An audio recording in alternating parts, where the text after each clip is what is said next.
Computing a small exponent like 3 to the power of 5 is trivial. You just multiply 3 by itself 5 times. But if a problem asks you to calculate 3 to the power of 2 billion, a standard linear loop will fail. Take a look at this standard loop. Platforms like LeetCode generally enforce a strict execution limit of about 10 to the 8th operations per second. A loop counting to 2 billion crashes right through that ceiling, returning a time limit exceeded error. We run into a similar structural trap with historical data, like the classic stock buy and sell problem. Given an array of daily stock prices, you want the lowest buying price and the highest selling price. It is tempting to just find the absolute minimum and maximum values in the array and subtract them. Here's why that fails. This chart tracks our stock array. The absolute maximum is 7 and the minimum is 1, but time only moves forward. You cannot buy the stock at $1 and move backward to sell it for 7. Both of these problems expose the limits of standard counting. To solve them, we have to rethink our iteration logic, either by skipping unnecessary math entirely or by rethinking how we track history in a single pass. To handle massive exponents, we use a strategy called binary exponentiation.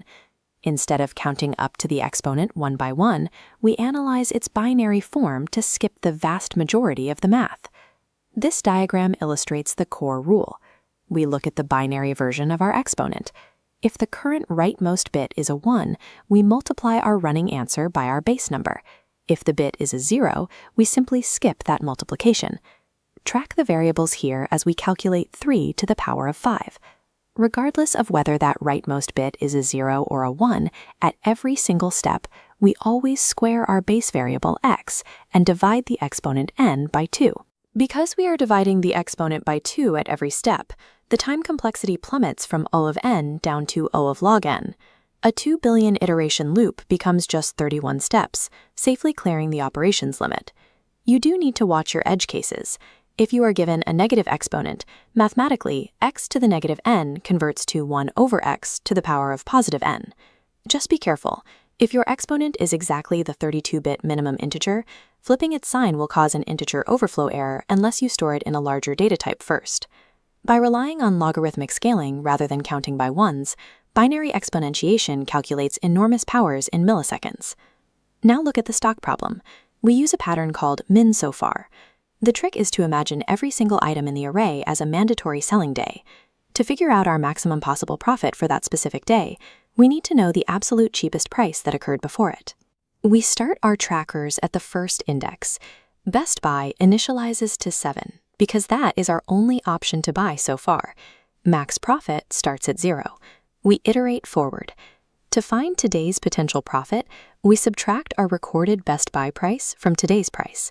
When the pointer reaches 5, we subtract our new Best Buy of 1. That yields a profit of 4, so we update max profit. At the next day, the price is 3. The profit is only 2, which fails to beat our recorded 4. We then perform our secondary check. Is today's price strictly lower than our Best Buy? 3 is higher than 1, so Best Buy remains exactly where it is. Pause here. Look at the next value in the array, 6. Based on the rules we just applied, exactly how will these two variables update on this step? 6 minus our Best Buy of 1 yields a profit of 5. Max profit updates to 5, and since 6 is not lower than 1, Best Buy holds steady. Tracking the historical minimum as we move strictly forward, we isolate the maximum chronological profit in O of n time using a single pass. Before submitting, check your zeros. For exponents, remember that any number to the power of 0 strictly returns 1, and 0 to any power strictly returns 0. For the stock problem, if you receive an array where prices drop every consecutive day, no transaction will ever be viable. Your code will correctly finish the loop with max profit remaining at 0. This chart summarizes the exact logic. On the left, binary exponentiation, checking bits and having the exponent in O of log n time. On the right, the min so far pattern, updating historical constraints to solve the timeline in O of n time. Overcoming extreme computational constraints is rarely about writing a faster loop. It requires rethinking how we scale and track data over time.